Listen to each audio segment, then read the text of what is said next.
오늘 하나님의 말씀은 이사야 9장 1절에서 7절까지 말씀입니다. 이사야서 9장 1절에서 7절까지 말씀 저희가 해주시도록 하겠습니다. 전에 고통받던 자들에게는 흑암이 없으리로다. 옛적에는 하나님께서 수블론 땅과 납달리 땅의 멸시를 당하게 하셨더니 후에는 해변길과 여단 저쪽 이방의 갈릴리를 영화롭게 하셨느니라. 그 다음에 행하던 백성이 큰 빛을 보고 사망의 그늘진 땅에 거주하던 자에게 빛이 비치도다. 주께서 이 나라를 장성하게 하시며 그 즐거움을 더하게 하셨으므로 추수하는 즐거움과 탈춤을 나눌 때의 즐거움같이 그들이 주 앞에서 즐거워하오니 이는 그들이 무겁게 맨 멍에와 그들의 어깨의 채찍과 그 압제자의 막대기를 주께서 꺾으시되 미디안의 날과 같이 하셨음이니이다. 어지러이 싸우는 군인들의 힘과 피 묻은 겉옷이 불에 섭같이 살라지리니 이는 한 아기가 우리에게 낳고 한 아들을 우리에게 주신 바 되었는데 그의 어깨에는 적사를 메었고 그의 이름은 기묘자라 역사라 전능하신 하나님이시라 영존하시는 아버지라 명망형이라 함께 그 정사와 평강이 더함이 무궁하며 또 다윗의 왕좌 그의 나라에 군림하여 그 나라를 굳게 세우고 지금 이후로 영원히 정의와 공의로 그것을 굳건하실 것이라. 만군의 여호와의 열심히 이를 이루시리라. 아멘. 할렐루야. 주의 은혜로 또 이렇게 한 주간 지켜주시고 이끌어주심에 감사드리고 7월 한 달간 우리 거의 이제 이사야서 말씀을 계속 봤죠. 이사야서 1장부터 지난주 6장, 이번엔 9장 말씀 보고 있는데 처음에 우리 1장 말씀을 간략하게 말씀했을 때 키워드가 됐던 것 중에 하나가 서로 변론하자라는 말씀이 1장 18절에 있었어요. 근데 그 전에 무슨 이야기를 하냐면 남유다가 북이스라엘이 굉장히 부강을 했을 때의 시기에 처음 이사야가 말씀을 전하기 시작했어요. 그때만 해도 다른 주변 국가들이 쳐들어올 수 없을 정도로 부강한 시기였습니다. 근데 그때부터 이사야는 하나님의 말씀을 증거하면서 하나님께서 지적하시고 말씀하셨던 게 뭐냐면 이스라엘의 죄, 남유다의 죄를 지적하면서 넌 나와 거리감을 다 너희가 드려지는 기도 듣지 않겠다. 너희가 하고자 하는 재물 안 받겠다. 제사 안 받겠다. 왠 줄 아냐? 하면서 죄들을 낱낱이 이야기하고 그리고 나서 18절에 서로 변론하자 이렇게 한단 말이에요. 근데 여기서 서로 변론하자라는 말이 뭐냐면 법정에서 옳고 그름을 따지자라는 뜻이에요. 법정에서 옳고 그름을 따지는 것은 판결이잖아요. 근데 이미 하나님께서 앞에서 증거를 보여주신 거죠. 법정에 서기 전에 그 법정에서 증거될 것들에 대하여 다 이야기를 한 다음에 서로 변론하자라는 말을 하셨으니까 결론 뭐예요? 유죄 판결이에요. 하나님의 심판관이신 하나님이 모든 죄에 대해서 낱낱이 다 아셔. 그거를 갖다가 먼저 1장에서 쫙 이야기한 다음에 서로 변론하자 했으니까 결과는 유죄 판결. 이게 맞는데 거기서 무슨 말씀을 하시냐면 너희의 죄가 주홍 같을지라도 눈과 같이 희어질 것이요 진홍같이 붉을지라도 양털같이 희리라 하시는 말씀하세요. 그래서 완전히 여기서 판이 바뀌어버려요. 다 죄 있는 거 변직 이렇게 막 다 이야기했잖아요.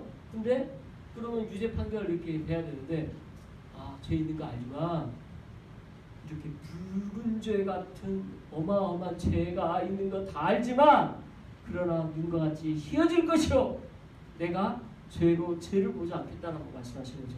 그러니까 구약에서 나타나는 이신칭과 같은 그런 모습이 이사야에서 처음에 그렇게 나와요.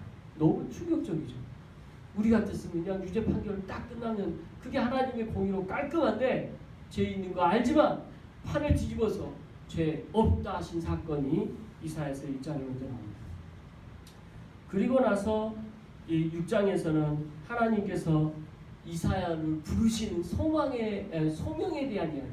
그래서 소명에 대한 그 장면이 여러분 다 한 번씩 들었을 거예요. 스랍이라는 천사의 모습. 9개의 날개가 있어요. 그래서 눈 가리고 다리 발 가리고 날고 있는 날개가 9개 달린 천사의 모습이 스랍이라는 천사에 대한 내용이 나오면서 이 스랍이 그렇게 하는 내용이 6장에서 나오면서 거기서 이 스랍이 하나님 앞에 부끄러워가지고 눈 가리고 발 가리고 그러니까 이사야도 당연히 두렵고 떨림으로 나 이제 죽었다 화로다 망하였다 이렇게 나오죠. 그런데 이렇게 나오는 이때 그 숯불에 제단에 있는 쓰는 그 불쏘시개와 같은 불쏘시개인지 모르겠는데 불쏘시개가 아니죠.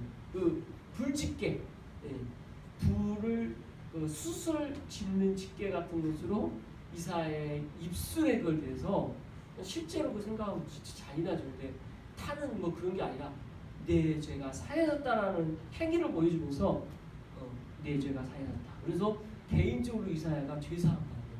그래서 오늘날 우리가 죄사함 받는 것과 똑같은 그런 묘사가 그런 내용이 나오고 그 다음에 내가 누구를 보낼고 하는 하나님의 음성에 이사야가 나를 보내소서라는 그 소명을 받는 장면. 그런데 이 백성들의 상황에 대해서 하나님께서 쭉 말씀하시는데 이 백성이 어땠어요? 들어도 듣지 못해요. 봐도 보지 못해요. 깨닫지 못하는 이 백성임에도 불구하고 전해라 이야기를 하시는 거예요. 근데 이사야 그 소명을 받고 이제 물을 질문이 하나밖에 없어요. 내가 언제까지 그래야 됩니까? 언제까지 전해야 됩니까? 그 질문하죠. 근데 거기에 대한 답을 하나님께서 10분의 1이 남을 때까지도 끝나지 않는다. 다 멸망할 거라는 거예요. 거의 다 멸망할 거라는 거예요. 실제 그렇죠.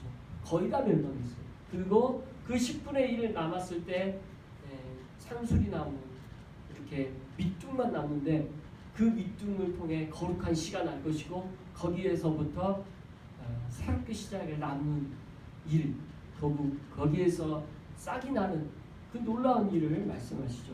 그 그루터기가 바로 거룩한 씨가 예수 그리스도고 거기서부터 하나님의 이 일이 또 일어날 거에 대한 기대감, 소망을 주면서 6장이 끝나죠. 오늘 9장은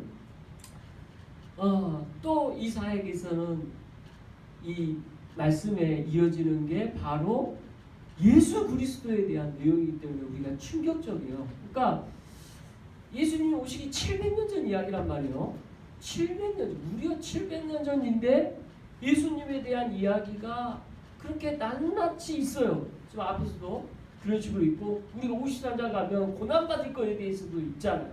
그리고 오늘 우리가 9장까지 넘으면서 그냥 건너뛴 내용이 많은데 동정녀 마리아에게 이름이 안 나오지만 임마누엘 처녀가 잉태할 사건도 나오고요. 얼마나 충격적이에요. 처녀가 어떻게 잉태해? 오늘 지혜가 저한테 계속 그 질문을 했어요. 어떻게 처녀가 잉태할 수 있냐? 어떻게 얘기가 생기느냐? 말씀 중에 그걸 질문하니까 제가 답하기 너무 어려운데 아무튼 그 질문에 대한 답을 문제는 뭐죠? 그걸 믿을 수 있냐는 거잖아요. 처녀가 이 성령으로 말미암아 잉태하는 이 사건을 믿을 수 있냐? 지금 믿을 수 있어? 나는 하나님 말씀이니까 믿을 수 있어. 그럼 됐어. 끝이죠. 그죠? 그게 중요하죠. 믿을 수 있음에 감사하죠. 근데 이사야서 9장에서는 지금 그런 내용들을 다 건너뛰고 지금 또 다른 문제, 예수 그리스도에 대한 또 다른 문제를 다루고 있어요. 자, 1절부터 아주 심오합니다. 같이 한 절씩 읽어보겠습니다. 1절 시작. 전에 고통받는 자들에게 부담이 없으리로다. 옛적에는 여호와께서 술로가와 낯달리 강림을 시들하게 하셨으니 오늘은 별과 이 땅에 달릴 때를 영화롭게 하시느니라. 전에 고통받던 자들, 여기서 고통받던 자들은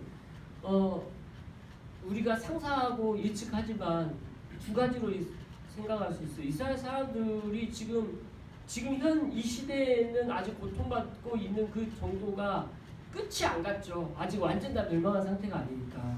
근데 완전히 다 멸망당한 거 우리 알잖아요. 그러니까 그들에게 있어서는 얼마나 고통스러워요. 응?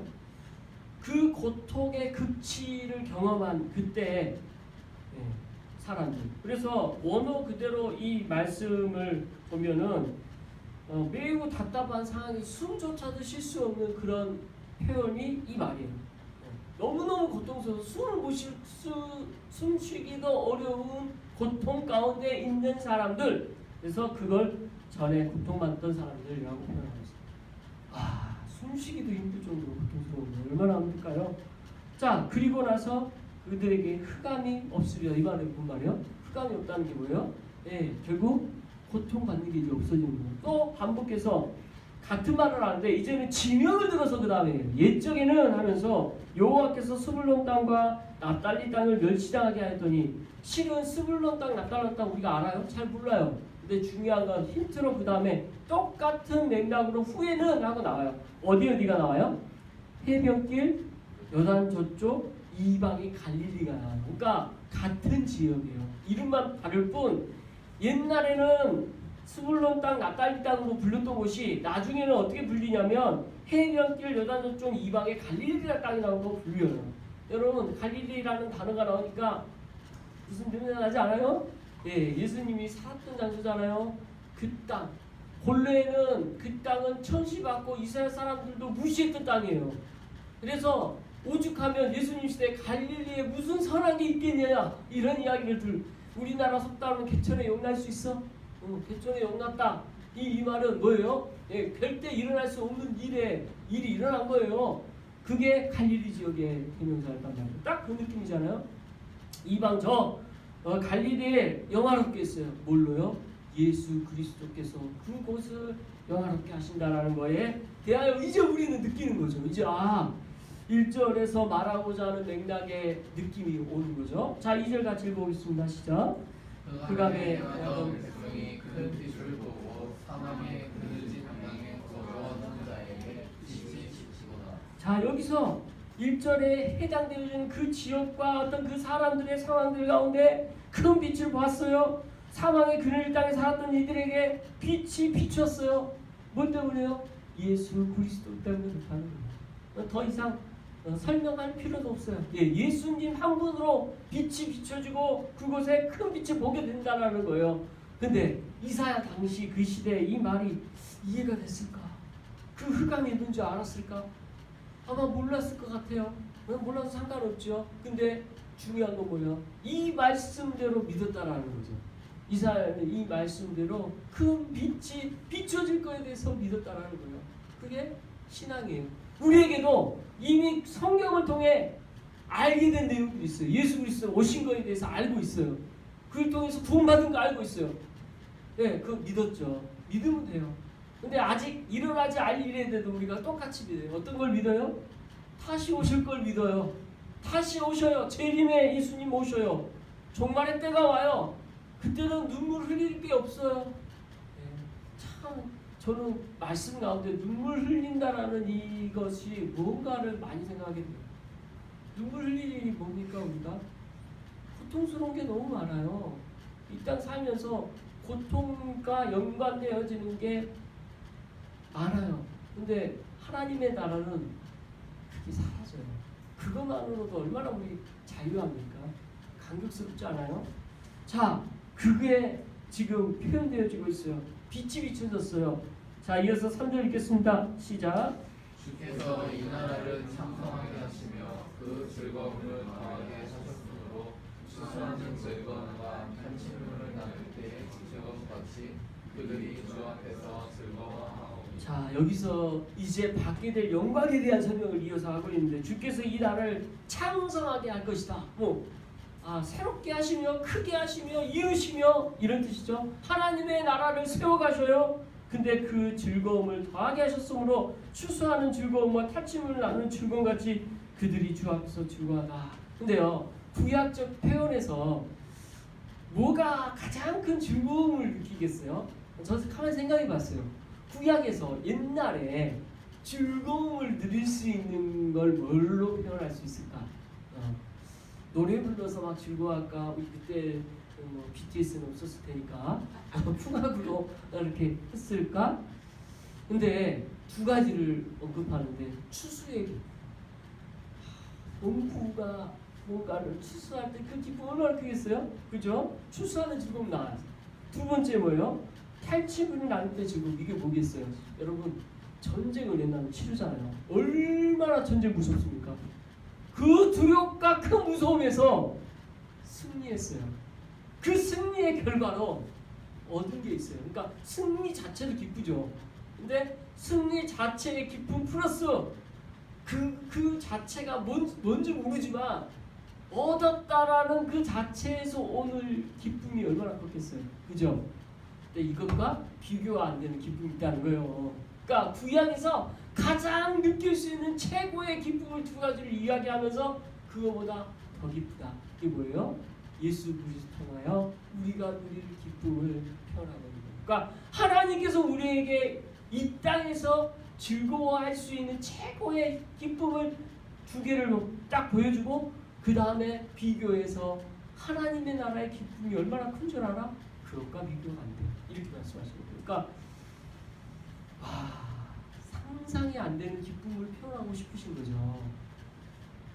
저도 그 기쁨 가운데 거하고 싶습니다. 근데 이 땅에서 저는 그 기쁨을 구원의 기쁨에서 예수님이 나를 사랑하시고 나를 하나님의 자녀 되게 하시고 하나님이 주시는 그 은혜 안에 거하게 되면서 하나님 말씀만 막 듣고 싶어하는 하나님의 은혜 가운데 막 꼭 들고 싶고 그 안에서만 살고 싶어하는 그런 열망이 제 안에 있단 말이에요. 그 굉장히 큰 기쁨 때문에 그런 거예요, 제가.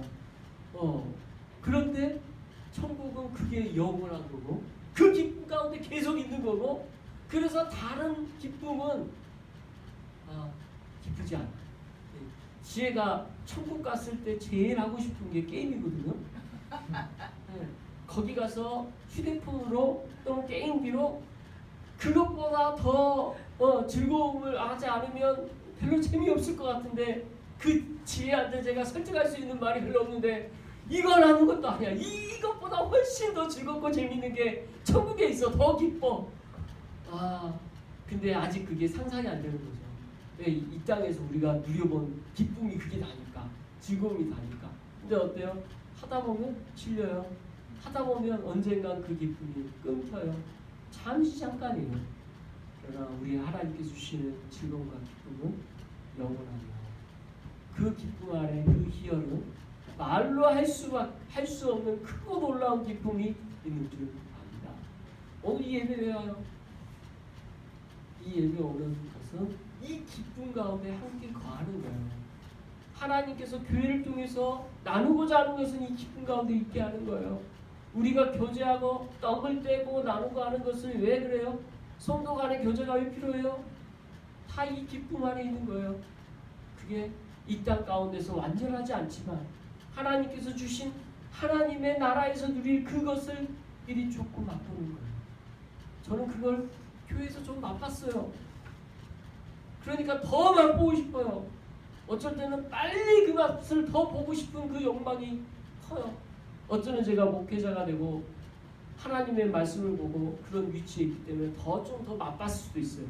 근데 그건 상관이 없어요. 이 땅에 사는 저와 여러분 얼마든지 이 땅에서도 주님께서 누리게 하실 때 하실 줄 믿습니다.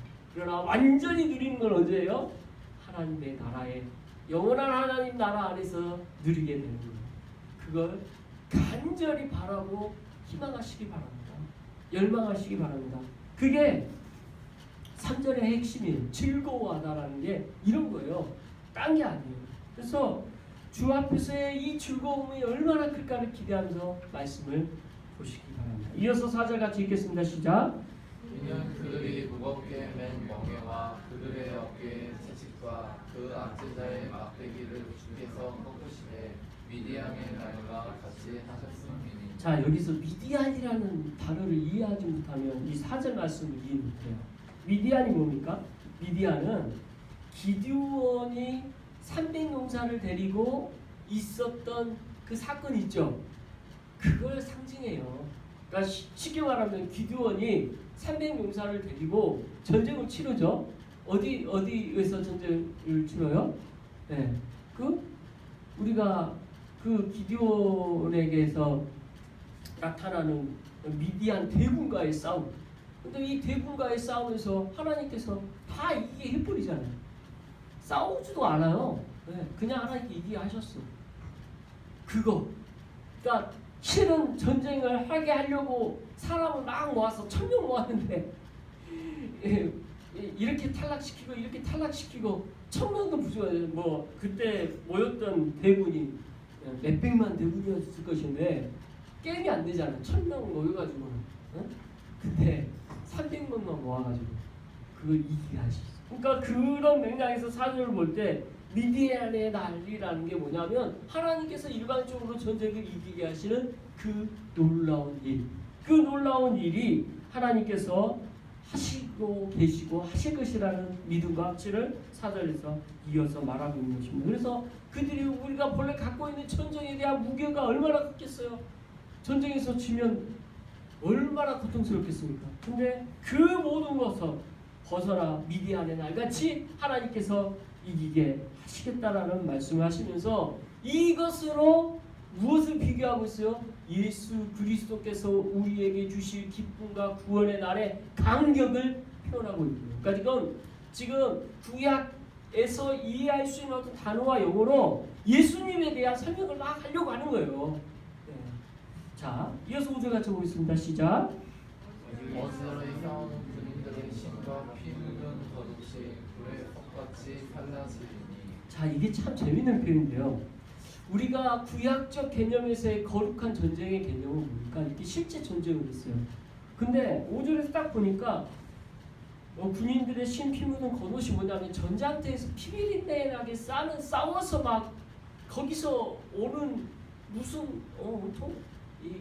전쟁의 피비린내의 냄새가 막 배어져 있잖아요. 근데 그게 석같이 불살라요. 아무것도 없어. 그게 아니라는 이야기예요. 그러니까 우리가 생각하는 그 전쟁과 그런 어떤 모습으로 있어지는 게 아니다. 예수님이 주실 우리에게 구원의 기쁨과 즐거움은 그런 모습으로 온 게 아니다라는 힌트를 주고 있는 것 같아요. 그죠? 그러니까 실제 보세요. 예수님 시대 때 예수님 제자들은 어때요? 계속 다윗 같은 왕으로 예수님 데리고 오네요. 자꾸 그래서 그렇게 끌고 가려고 그래요. 오병이어 하나만 보고 막 사람들이 열광하죠. 이 사람이 우리 왕이 되면 이제 먹을 거 걱정 없겠다. 그래서 왕으로 세우려고 하잖아요. 예수님이 그게 아니라는 것을 알려주시는데 못 알아들어요. 그게 5절에서도 나타나는 거죠. 자, 6절 가장 키가 되는 말씀이죠. 함께 읽겠습니다. 시작. 하나님과 우리에게 하고 하나님을 우리에게 주시자니 그의 어깨에 정사를 배웠고 그의 이름은 기묘자라 무서사나 전능하시는 하나님이라 무능하시는 하나님이라 제가 제일 좋아하는 말씀이에요. 6절 말씀. 왜냐하면 예수님에 대한 이름이 묘사되었기 때문에 그래요. 여기서 한 아기가 우리에게 낳고, 그러니까 예수님이 이 땅에 하나님으로서 오시는 것에 대한 메시아에 대한 어떤 개념을 아기로서 오시는 것을 또 여기서 설명해요. 그리고 그가 우리에게 주신 바 되어진 것도 설명돼요. 한 아들로 오셔서. 그 다음에 그의 어깨는 정사를 메었다고 해요. 이 모든 다스리는 일에 대해서 홀로 일하실 것에 대하여 말씀을 하시고, 그 다음에 뭐가 나와요? 그의 이름에 대해서인데 참 첫 번째가 기묘자. 여러 번 이 말씀 나왔었어요. 기묘자. 우리나라 말로는 너무 어렵게 번역이 돼서, 근데 기묘자라는 이 말 자체가 주는 기이하고 특이하고 보기 어려운 이런 뜻이란 말이에요. 한자적 뜻을 풀이하면. 근데 이게 영어로 풀면 영어를 아주 쉬운 단어로 썼어요. 다 아는 단어. 원더풀이라는 단어 썼어요. 원더풀. 아빠의 청춘 노래가 딱 떠오르는 이 원더풀. 근데 이 원더풀이라는 단어를 저는 언제 쓰는지 잘 몰랐는데 나이아가라 폭포 앞에서 이렇게 뚱뚱한 미국 사람들 가족들이 그거 보면서 원더풀 막 그러더라고요. 그러니까 그래서 가서 봤더니 이 사람들이 일이 크니까 빠져나와야 볼 수 있었거든요. 그런데 거기서 보니까 내가 보는데도 믿기지가 않구나. 그래서 원더풀이에요. 자, 그러면 왜 예수님의 이름의 첫 번째 뜻이 원더풀이 될까요? 저는 이렇게 생각해요. 하나님이 사람이 될 수 있어? 진짜? 정말 그럴 수 있을까? 그 믿을 수 있을 일이야? 세상에 이런 일이? 아니야. 그럴 수 없을까? 아니야. 그렇다고 해. 근데 나는 보고도 믿을 수가 없어. 그래서 원더풀인 거죠. 그러니까 예수님이 이 땅에 오시는 거, 하나님이 사람 되시는 성육신 이 사건 자체가 원더풀이에요.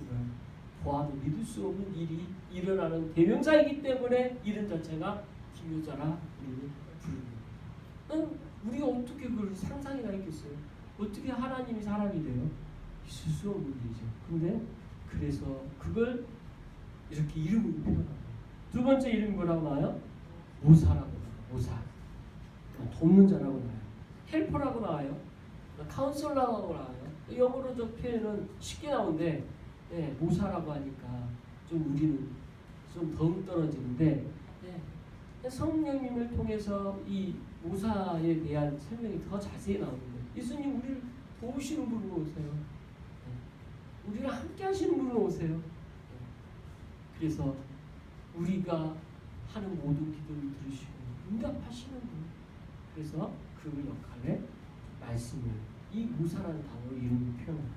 그 다음에 뭐라고 나와요? 전능하신 하나님. 이 하나님으로서 전능하신 분이셔요. 한 아기로 오고 그 아기의 모습인 것처럼 보이지만 전능하신 하나님이셔요. 그 다음에 뭐라고 나와요? 영존하시는 아버지라고 나와요. 그러니까 영존하시는 아버지로 나오는 이 영존하시는 아버지가 뭐예요?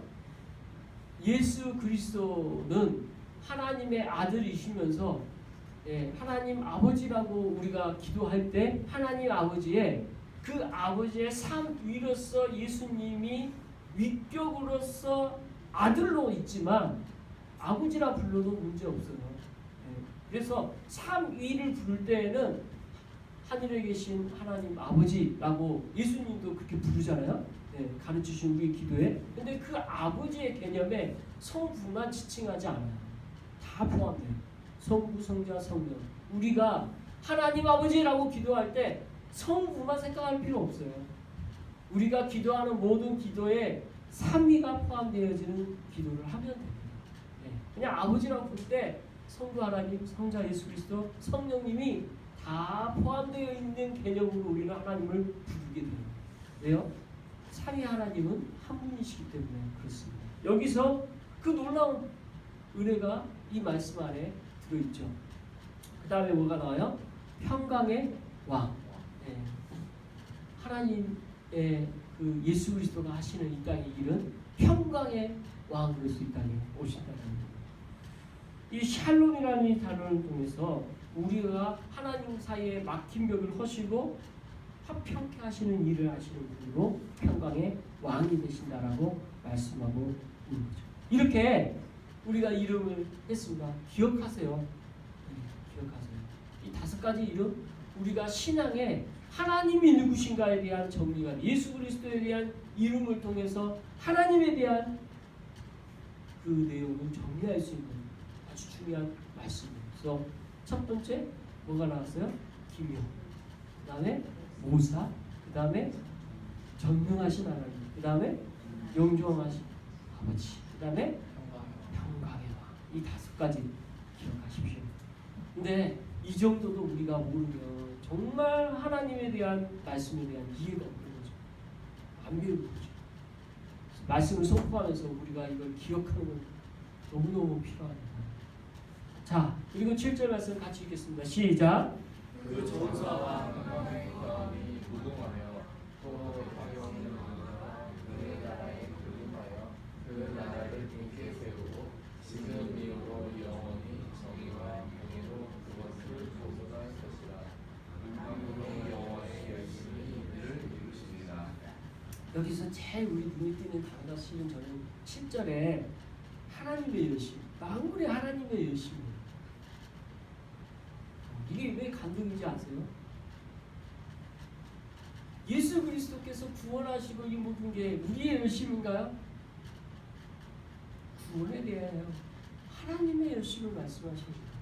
하나님 계획하셔서 하나님께서 일하시고 하나님께서 우리를 구원하시고자 하는 그 모든 것을 보여주는 키워드가 되기 때문에 그렇습니다. 우리는 하려고 하면 항상 다른 길로 가요. 항상 다른 길.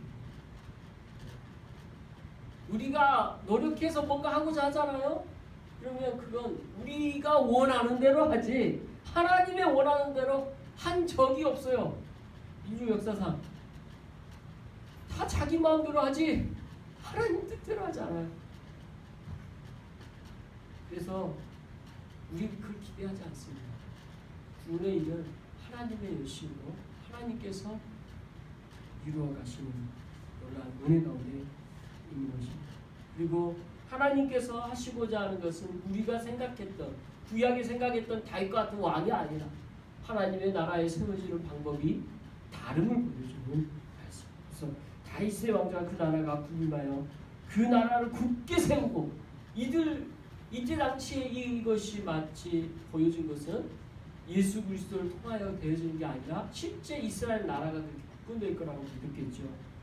그게 영원할 거라고 믿었겠죠. 근데 실제 그렇게 됐습니까? 아니잖아요. 네. 하나님의 나라는 예수 그리스도를 통하여 우리 눈에 보이지 않는 하나님의 나라로 굳건케 하시고 정의와 공의로 보존하시고 그것을 하나님의 열심으로 이루신다라고 말씀이 끝납니다. 말씀 마무리합니다. 오늘 티가 되는 말씀들이 몇 가지가 있었어요. 이사야서의 말씀은 참 열심히 묵상할 구약의 가장 중요한 성경 본문 중에 하나입니다. 왜냐하면 신약과 구약을 연결짓는 이 브릿지 역할을 하는 말씀이 너무 많아요. 그래서 이사야만 잘 하나님께 주신 말씀 깨닫게 되면 신약에 있는 거의 모든 내용들을 연결시킬 수가 있고 뿐만 아니라 구약 전체를 연결하는 매개 역할을 하고요. 그래서 신약 전체를 또한 다 알게 되는 다 얼개가 엮여져 있는 말씀입니다. 그래서 이사야서 말씀을 깊이 묵상할수록 그 은혜가 얼마나 큰지 몰라요. 그래서 오늘 9장 말씀 한 본문만 봤지만 앞으로서 매일매일 말씀 묵상하면서 이사야서의 전체 입의 말씀이 하나님께 주시는 하나님의 열심이 무엇인지 우리를 통해 이루어가시는 게 무엇인지를 깨닫고 아는 이제 7월을 마무리하고 무더위가 이제 본격적으로 되어질 거라는 8월 이 무더위 가운데서 주님의 이 은혜의 말씀으로 더 뜨겁게 주님을 사랑하고 더 뜨겁게 하나님의 기뻐하시는 대로 살아가는 저와 되시길 그리스도의 이름으로 축원합니다. 기도하겠습니다. 사랑과 은혜가 풍성하신 하나님 아버지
만으로도 얼마나 감격스럽고 주님의 은혜인지 모릅니다.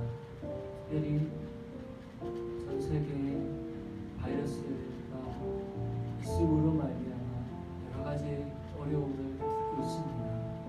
주님 붙들어 주시고 저희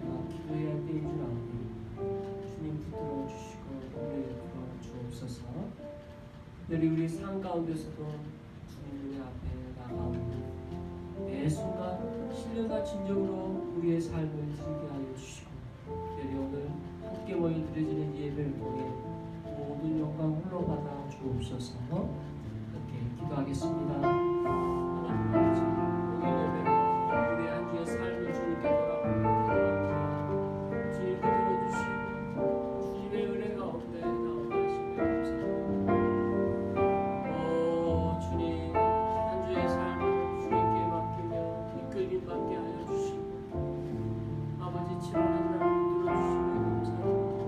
그러나 우리 안에 감사한 주님을 가진 주님 뜻대로 살지 못했던 우리 연약함 도와주사 불쌍히 여겨 주시옵소서. 아버지, 오늘 예배에 나오게 하시니 먼저 감사드립니다. 오늘 예배를 통해 신령과 진정 예배가 되게 하여 주시고 온전히 하나님께만 영광 돌리는 예배가 되게 하여 주시고 말씀으로 충만한 예배가 되게 하여 주시옵소서. 온전히 하나님의 은혜를 받게 되기를 주옵소서. 하나님은 영이시니 예배하는 자가 영과 진리로 예배할지니라. 사랑과 은혜가 풍성하신 하나님 아버지, 거룩한 주님 앞에 나와 예배할 수 있는 은혜 주심에 감사드립니다. 우리의 삶의 모든 초소에서 매 순간 하나님께 영광을 돌리기로 합니다. 어려운 우리의 삶에 주님의 뜻대로 살지 못했던 것들이 있었다면 이 시간 먼저 회개하니 용서하여 주시고 다시 한번 주님 뜻대로 살 수 있는 새 힘을 허락하여 주옵소서. 하나님의 말씀을 듣고 깨닫게 하여 주옵소서. 이 시간 들려지는 모든 말씀을 통해 우리의 속심령에서부터 주님의 뜻을 붙잡을 수 있게 도와주시고 앞으로 살아가는 데 있어 주님의 말씀에 올리도록 또 적용하며 살 수 있는 은혜의 말씀을 손복해 하여 주옵소서. 예배 마치는 시간까지 함께하여 주옵소서. 예수님의 이름으로 기도드리옵나이다. 아멘. 찬송가 435장 함께 찬양하겠습니다.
사도신경으로 이렇게 시간을 보내겠습니다.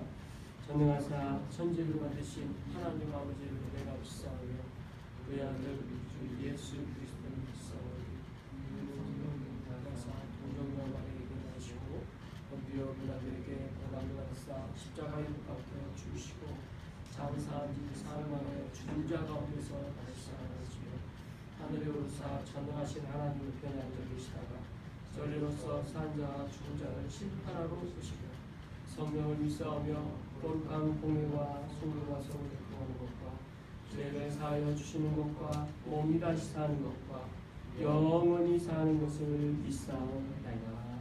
아멘. 오늘 하나님의 말씀은 이사야 9장 1절에서 7절까지 말씀입니다. 이사야서 9장 1절에서 7절까지 말씀 하겠습니다. 전에 고통받던 자들에게는 흑암이 없으리로다. 옛적에는 하나님께서 수블론 땅과 납달리 땅의 멸시를 당하게 하셨더니 후에는 해변길과 여단 저쪽 이방의 갈릴리를 영화롭게 하셨느니라. 그다음에 행하던 백성이 큰 빛을 보고 사망의 그늘진 땅에 거주하던 자에게 빛이 비치도다. 주께서 이 나라를 장성하게 하시며 그 즐거움을 더하게 하셨으므로 추수하는 즐거움과 탈춤을 나눌 때의 즐거움같이 그들이 주 앞에서 즐거워하오니 이는 그들이 무겁게 맨 멍에와 그들의 어깨의 채찍과 그 암세자의 막대기를 주께서 꺾으시되 미디안의 날과 같이 하셨음이니이다. 어지러이 싸우는 군인들의 힘과 피 묻은 겉옷이 불에 섭같이 살라지리니 이는 한 아기가 우리에게 낳고 한 아들을 우리에게 주신 바 되었는데 그의 어깨에는 정사를 메었고 그의 이름은 기묘자라 목사라 전능하신 하나님이시라 영존하시는 아버지라 명망형이라 하나님이시라. 함께 그 정사와 평강이 더함이 무궁하며 또 다윗의 왕좌 그의 나라에 군림하여 그 나라를 굳게 세우고 지금 이후로 영원히 정의와 공의로 그것을 존하실 것이라. 만군의 여호와의 열심히 이를 이루시리라. 아멘. 할렐루야. 주의 은혜로 또 이렇게 한 주간 지켜주시고 이끌어주심에 감사드리고 7월 한 달간 우리 거의 이제 이사야서 말씀 계속 봤죠.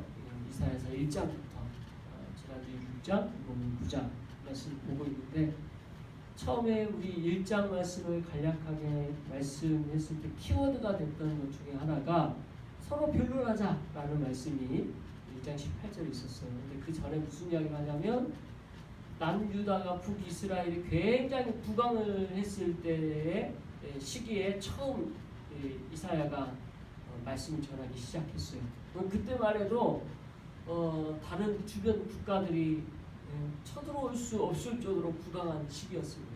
근데 그때부터 이사야는 하나님의 말씀을 증거하면서 하나님께서 지적하시고 말씀하셨던 게 뭐냐면 이스라엘의 죄, 남유다의 죄를 지적하면서 넌 나와 거리가 멀다. 너희가 드려지는 기도 듣지 않겠다. 너희가 하고자 하는 재물 안 받겠다. 제사 안 받겠다. 왠 줄 아냐? 하면서 죄들을 낱낱이 이야기하고 그리고 나서 18절에 서로 변론하자 이렇게 한단 말이에요. 근데 여기서 서로 변론하자라는 말이 뭐냐면 법정에서 옳고 그름을 따지자라는 뜻이에요. 법정에서 옳고 그름을 따지는 것은 판결이잖아요. 근데 이미 하나님께서 앞에서 증거를 보여주신 거죠. 법정에 서기 전에 그 법정에서 증거될 것들에 대하여 다 이야기를 한 다음에 서로 변론하자라는 말을 하셨으니까 결론 뭐예요? 유죄 판결이에요. 하나님의 심판관이신 하나님이 모든 죄에 대해서 낱낱이 다 아셔. 그거를 갖다가 먼저 1장에서 쫙 이야기한 다음에 서로 변론하자 했으니까 결과는 유죄 판결. 이게 맞는데 거기서 무슨 말씀을 하시냐면 너희의 죄가 주홍 같을지라도 눈과 같이 희어질 것이요 진홍같이 붉을지라도 양털같이 희리라 하시는 말씀하세요. 그래서 완전히 여기서 판이 바뀌어버려요. 아, 다 죄 있는 거 변직 이렇게 막 다 이야기했잖아요. 근데 그러면 유죄 판결을 이렇게 해야 되는데, 아, 죄 있는 거 알지만 이렇게 붉은 죄 같은 어마어마한 죄가 있는 거 다 알지만, 그러나 눈과 같이 희어질 것이요, 내가 죄로 죄를 보지 않겠다라고 말씀하시는 거죠. 그러니까 구약에서 나타나는 이신칭과 같은 그런 모습이 이사야에서 처음에 그렇게 나와요. 너무 충격적이죠. 우리 같았으면 그냥 유죄 판결 딱 끝나면 그게 하나님의 공의로 깔끔한데, 죄 있는 거 알지만 판을 뒤집어서 죄 없다 하신 사건이 이사야에서 1장에 먼저 나옵니다. 그리고 나서 이 6장에서는 하나님께서 이사야를 부르신 소명에 대한 이야기. 그래서 소명에 대한 그 장면이 여러분 다 한 번씩 들었을 거예요. 스랍이라는 천사의 모습. 9개의 날개가 있어요. 그래서 눈 가리고 다리 발 가리고 날고 있는 날개가 9개 달린 천사의 모습이 스랍이라는 천사에 대한 내용이 나오면서, 이 스랍이 그렇게 하는 내용이 6장에서 나오면서, 거기서 이 스랍이 하나님 앞에 부끄러워가지고 눈 가리고 발 가리고 있어요. 그러니까 이사야도 당연히 두렵고 떨림으로, 아, 나 이제 죽었다, 화로다, 망하였다, 이렇게 나오죠. 그런데 이렇게 나오는 이때 그 숯불에 제단에 있는 쓰는 그 불쏘시개와 같은, 불쏘시개인지 모르겠는데 불쏘시개가 아니죠. 그 불집게, 불을 숯을 짓는 집게 같은 것으로 이사야의 입술에 그걸 대서, 실제로 그 생각하면 진짜 잔인하죠. 근데 타는 뭐 그런 게 아니라 내 죄가 사해졌다라는 행위를 보여주면서 내 죄가 사해졌다. 그래서 개인적으로 이사야가 죄사함 받는. 그래서 오늘날 우리가 죄사함 받는 것과 똑같은 그런 묘사가, 그런 내용이 나오고, 그 다음에 내가 누구를 보낼고 하는 하나님의 음성에 이사야가 나를 보내소서라는 그 소명을 받는 장면. 그런데 이 백성들의 상황에 대해서 하나님께서 쭉 말씀하시는데, 이 백성이 어땠어요? 들어도 듣지 못해요. 봐도 보지 못해요. 깨닫지 못하는 이 백성임에도 불구하고 전해라! 이야기를 하시는 거예요. 근데 이사야 그 소리를 받고 이제 물을 질문이 하나밖에 없어요. 내가 언제까지 그래야 됩니까? 언제까지 전해야 됩니까? 그 질문하죠. 근데 거기에 대한 답을 하나님께서 10분의 1이 남을 때까지도 끝나지 않는다. 다 멸망할 거라는 거예요. 거의 다 멸망할 거라는 거예요. 실제 그렇죠. 거의 다 멸망했어요. 그리고 그 10분의 1 남았을 때 산술이 나무, 이렇게 밑둥만 남는데, 그 밑둥을 통해 거룩한 씨가 날 것이고, 거기에서부터 새롭게 시작을 남는 일, 거기에서 싹이 나는 그 놀라운 일을 말씀하시죠. 그 그루터기가 바로 거룩한 씨가 예수 그리스도고, 거기서부터 하나님의 이 일이 또 일어날 거에 대한 기대감, 소망을 주면서 6장이 끝나죠. 오늘 9장은 또 이사야에게서는 이 말씀에 이어지는 게 바로 예수 그리스도에 대한 내용이기 때문에 우리가 충격적이에요. 그러니까 예수님이 오시기 700년 전 이야기란 말이에요. 700년 전, 무려 700년 전인데 예수님에 대한 이야기가 그렇게 낱낱이 있어요. 지금 앞에서도 그런 식으로 있고, 우리가 53장 가면 고난받을 거에 대해서도 있잖아요. 그리고 오늘 우리가 9장까지 넘으면서 그냥 건너뛴 내용이 많은데, 동정녀 마리아에게 이름이 안 나오지만 임마누엘 처녀가 잉태할 사건도 나오고요. 얼마나 충격적이에요. 처녀가 어떻게 잉태해? 오늘 지혜가 저한테 계속 그 질문을 했어요. 어떻게 처녀가 잉태할 수 있냐? 어떻게 얘기가 생기느냐? 말씀 중에 그걸 질문하니까 제가 답하기 너무 어려운데, 아무튼 그 질문에 대한 답을, 문제는 뭐죠? 그걸 믿을 수 있냐는 거잖아요. 처녀가 이 성령으로 말미암아 잉태한 이 사건을 믿을 수 있냐? 지금 믿을 수 있어? 나는 하나님 말씀이니까 믿을 수 있어. 그럼 됐어. 끝이죠. 그죠? 그게 중요하죠. 믿을 수 있음에 감사하죠. 근데 이사야서 9장에서는 지금 그런 내용들을 다 건너뛰고 지금 또 다른 문제, 예수 그리스도에 대한 또 다른 문제를 다루고 있어요. 자, 1절부터 아주 심오합니다. 같이 한 절씩 읽어보겠습니다. 1절 시작. 전에 고통받는 자들에게 흑암이 없으리라. 옛적에는 여호와께서 수르론과 납달리 땅에 열심을 당하게 하셨더니 그는 그들과 연합하였죠. 이 땅에 달린 것을 영화롭게 하셨느니라. 전에 고통받던 자들, 여기서 고통받던 자들은 우리가 상상하고 예측하지만 두 가지로 생각할 수 있어요. 이스라엘 사람들이 지금 현 이 시대에는 아직 고통받고 있는 그 정도가 끝이 안 갔죠. 아직 완전 다 멸망한 상태가 아니니까. 근데 완전히 다 멸망당한 거 우리 알잖아요. 그러니까 그들에게 있어서는 얼마나 고통스러워요. 응? 그 고통의 극치를 경험한 그때 사람들. 그래서 원어 그대로 이 말씀을 보면은 매우 답답한 상황이 숨조차도 쉴 수 없는 그런 표현이 이 말이에요. 너무너무 고통스러워 숨 쉬기도 어려운 고통 가운데 있는 사람들. 그래서 그걸 전에 고통받던 사람들이라고 표현하고 있습니다. 숨 쉬기도 힘들 정도로 고통스러운 거 얼마나 힘들까요? 자, 그리고 나서 그들에게 흑암이 없으리라. 이 말에 뭔 말이에요? 흑암이 없다는 게 뭐예요? 결국 고통받는 게 이제 없어지는 거예요. 또 반복해서 같은 말을 하는데 이제는 지명을 들어서 그 다음에 옛적에는 하면서 여호와께서 스불론 땅과 납달리 땅을 멸시당하게 하였더니 실은 스불론 땅, 납달리 땅 우리가 알아요? 잘 몰라요. 근데 중요한 건 힌트로 그 다음에 똑같은 맥락으로 후에는 하고 나와요. 어디가 나와요? 해변길, 요단 저쪽, 이방이 갈릴리가 나와요. 그러니까 같은 지역이에요. 이름만 다를 뿐 옛날에는 스불론 땅, 납달리 땅으로 불렸던 곳이 나중에는 어떻게 불리냐면 해변길, 요단 저쪽, 이방의 갈릴리라는 땅이라고 불려요. 여러분 갈릴리라는 단어가 나오니까 무슨 냄새 나지 않아요? 예수님이 살았던 장소잖아요. 그 땅. 본래는 그 땅은 천시받고 이스라엘 사람들도 무시했던 땅이에요. 그래서 오죽하면 예수님 시대에 갈릴리에 무슨 선한 게 있겠냐 이런 이야기를 우리나라 속담은 개천에 용날 수 있어? 개천에 용났다. 이 말은 뭐예요? 절대 일어날 수 없는 일이 일어난 거예요. 그게 갈릴리 지역의 대명사였단 말이에요. 딱 그 느낌이잖아요. 이방 갈릴리에 영화롭게 했어요. 뭘로요? 예수 그리스도께서 그곳을 영화롭게 하신다라는 거에 대하여 이제 우리는 느끼는 거죠. 이제 1절에서 말하고자 하는 맥락의 느낌이 오는 거죠. 자, 2절 같이 읽어보겠습니다. 시작.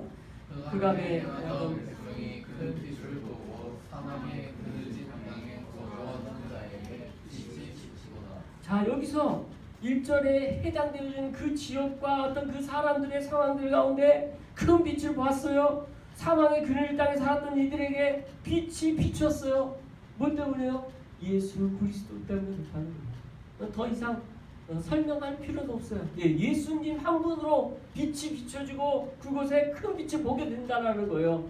근데 이사야 당시 그 시대에 이 말이 이해가 됐을까? 그 흑암이 있는 줄 알았을까? 아마 몰랐을 것 같아요. 몰라서 상관없죠. 근데 중요한 건 뭐예요? 이 말씀대로 믿었다라는 거죠. 이사야는 이 말씀대로 큰 빛이 비춰질 거에 대해서 믿었다라는 거예요. 그게 신앙이에요.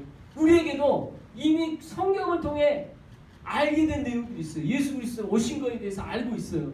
그걸 통해서 구원받은 거 알고 있어요. 그거 믿었죠. 믿으면 돼요. 근데 아직 일어나지 않을 일인데도 우리가 똑같이 믿어요. 어떤 걸 믿어요? 다시 오실 걸 믿어요. 다시 오셔요. 재림에 예수님 오셔요. 종말의 때가 와요.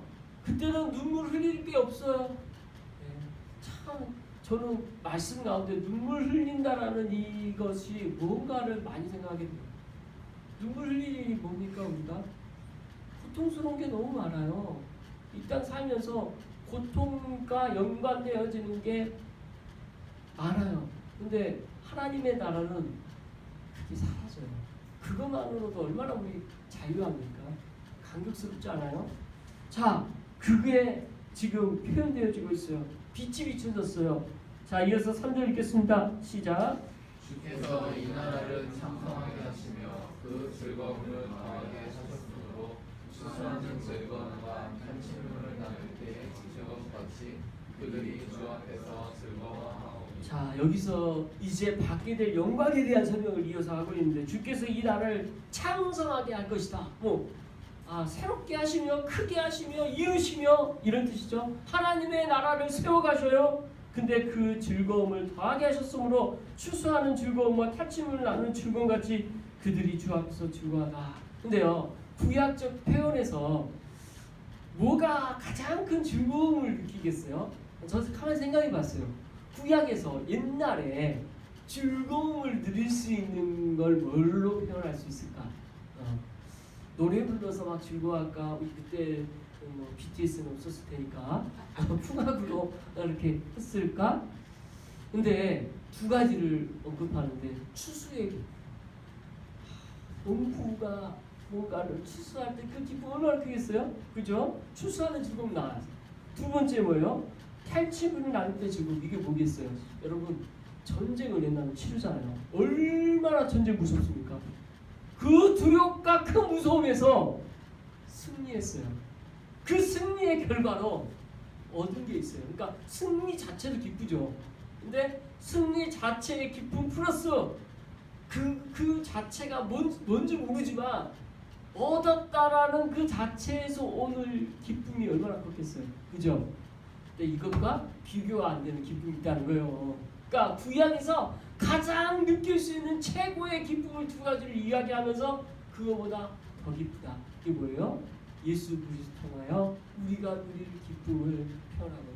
그러니까 하나님께서 우리에게 이 땅에서 즐거워할 수 있는 최고의 기쁨을 두 개를 딱 보여주고, 그 다음에 비교해서 하나님의 나라의 기쁨이 얼마나 큰 줄 알아? 그것과 비교가 안 돼. 이렇게 말씀하시는 거예요. 그러니까 상상이 안 되는 기쁨을 표현하고 싶으신 거죠. 저도 그 기쁨 가운데 거하고 싶습니다. 근데 이 땅에서 저는 그 기쁨을 구원의 기쁨에서 예수님이 나를 사랑하시고 나를 하나님의 자녀 되게 하시고 하나님이 주시는 그 은혜 안에 거하게 되면서 하나님 말씀만 막 듣고 싶어하는, 하나님의 은혜 가운데 막 꼭 들고 싶고 그 안에서만 살고 싶어하는 그런 열망이 제 안에 있단 말이에요. 그 굉장히 큰 기쁨 때문에 그런 거예요, 제가. 그런데 천국은 그게 영원한 거고 그 기쁨 가운데 계속 있는 거고, 그래서 다른 기쁨은 기쁘지 않아. 지혜가 천국 갔을 때 제일 하고 싶은 게 게임이거든요. 네. 거기 가서 휴대폰으로 또는 게임기로 그것보다 더 즐거움을 하지 않으면 별로 재미없을 것 같은데, 그 지혜한테 제가 설득할 수 있는 말이 별로 없는데, 이건 아무것도 아니야. 이것보다 훨씬 더 즐겁고 재밌는 게 천국에 있어. 더 기뻐. 근데 아직 그게 상상이 안 되는 거죠. 이 땅에서 우리가 누려본 기쁨이 그게 나니까, 즐거움이 나니까. 근데 어때요? 하다 보면 질려요. 하다 보면 언젠간 그 기쁨이 끊겨요. 잠시 잠깐이에요. 그러나 우리 하나님께서 주시는 즐거움과 기쁨은 영원합니다. 그 기쁨 안에 그 희열은 말로 할 수 없는 크고 놀라운 기쁨이 있는 줄 압니다. 오늘 이 예배 왜 와요? 이 예배 오는 것은 이 기쁨 가운데 함께 거하는 거예요. 하나님께서 교회를 통해서 나누고자 하는 것은 이 기쁨 가운데 있게 하는 거예요. 우리가 교제하고 떡을 떼고 나누고 하는 것은 왜 그래요? 성도 간의 교제가 왜 필요해요? 다 이 기쁨 안에 있는 거예요. 그게 이 땅 가운데서 완전하지 않지만 하나님께서 주신 하나님의 나라에서 누릴 그것을 미리 조금 맛보는 거예요. 저는 그걸 교회에서 좀 맛봤어요. 그러니까 더 맛보고 싶어요. 어쩔 때는 빨리 그 맛을 더 보고 싶은 그 욕망이 커요. 어쩌면 제가 목회자가 되고 하나님의 말씀을 보고 그런 위치에 있기 때문에 좀 더 맛봤을 수도 있어요. 근데 그건 상관이 없어요. 이 땅에 사는 저와 여러분, 얼마든지 이 땅에서도 주님께서 누리게 하실 때 하실 줄 믿습니다. 그러나 완전히 누리는 건 언제예요? 하나님의 나라에, 영원한 하나님 나라 안에서 누리게 되는 거예요. 그걸 간절히 바라고 희망하시기 바랍니다. 열망하시기 바랍니다. 그게 3절의 핵심이에요. 즐거워하다라는 게 이런 거예요. 딴 게 아니에요. 그래서 주 앞에서의 이 즐거움이 얼마나 클까를 기대하면서 말씀을 보시기 바랍니다. 이어서 4절 같이 읽겠습니다. 시작. 이는 그들이 무겁게 맨 멍에와 그들의 어깨에 채찍과 그 앉은 자의 막대기를 주께서 꺾으시되 미디안의 날과 같이 하셨음이니. 자, 여기서 미디안이라는 단어를 이해하지 못하면 이 4절 말씀을 이해 못해요. 미디안이 뭡니까? 미디안은 기드온이 300용사를 데리고 있었던 그 사건 있죠. 그걸 상징해요. 그러니까 쉽게 말하면 기드온이 300용사를 데리고 전쟁을 치르죠. 어디에서 전쟁을 치러요? 네, 우리가 그 기드온에게서 나타나는 미디안 대군과의 싸움. 근데 이 대군과의 싸움에서 하나님께서 다 이기게 해버리잖아요. 싸우지도 않아요. 네, 그냥 하나님께 이기게 하셨어. 그거. 그러니까 실은 전쟁을 하게 하려고 사람을 막 모아서 1000명 모았는데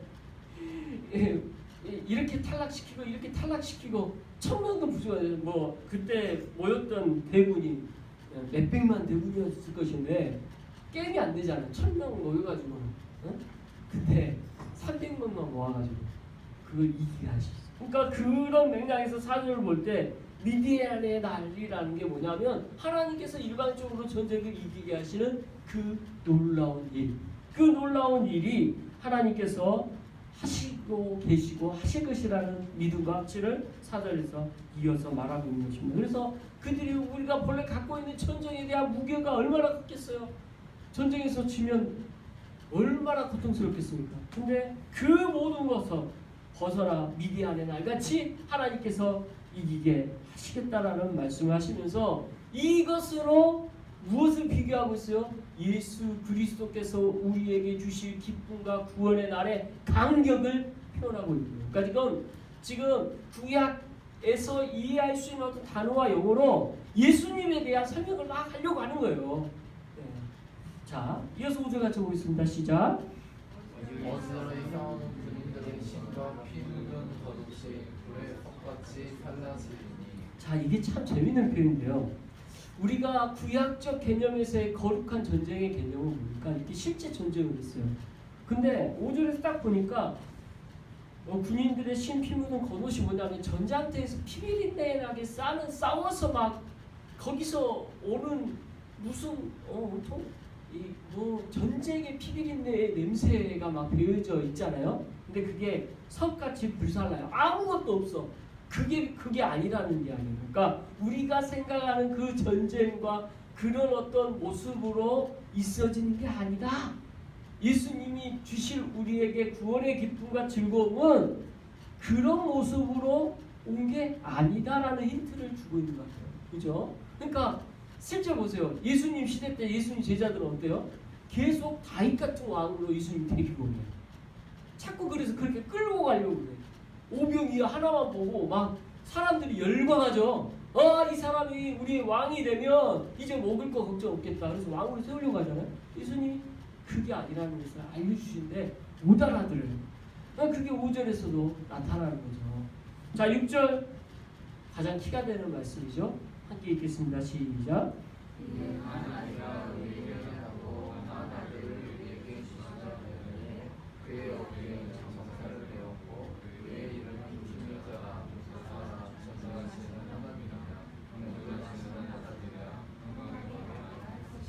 제가 제일 좋아하는 말씀이 6절 말씀. 왜냐하면 예수님에 대한 이름이 묘사되었기 때문에 그래요.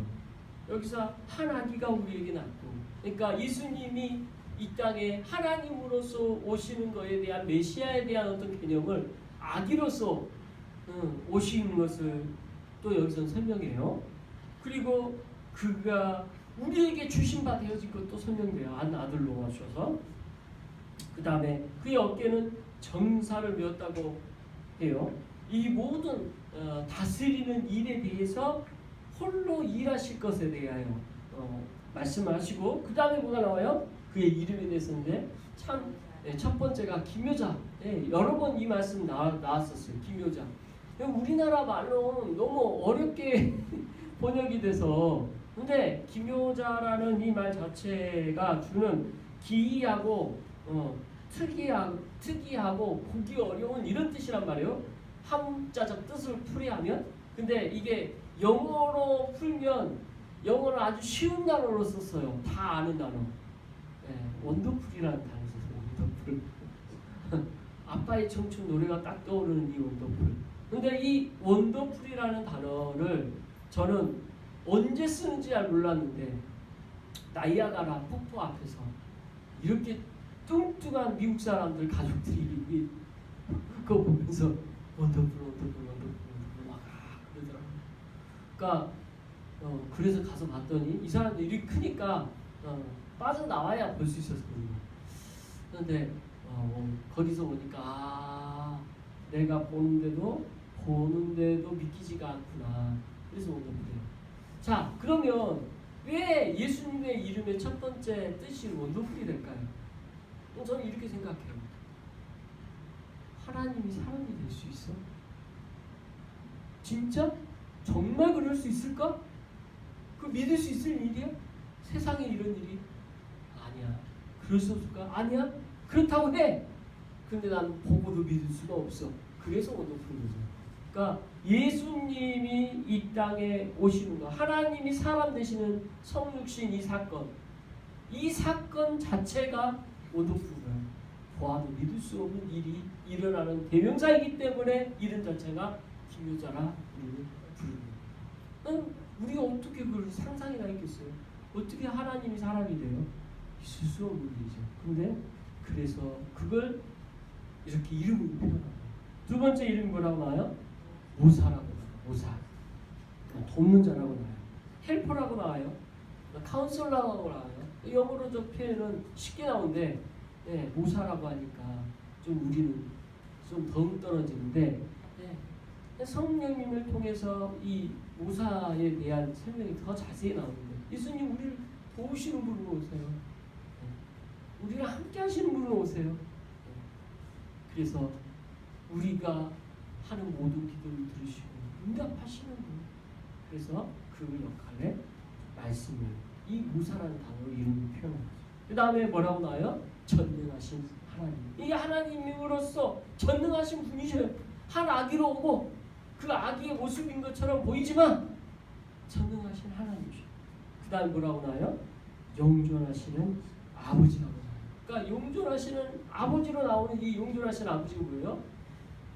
예수 그리스도는 하나님의 아들이시면서 하나님 아버지라고 우리가 기도할 때 하나님 아버지의 그 아버지의 삶 위로서 예수님이 위격으로서 아들로 있지만 아버지라 불러도 문제없어요.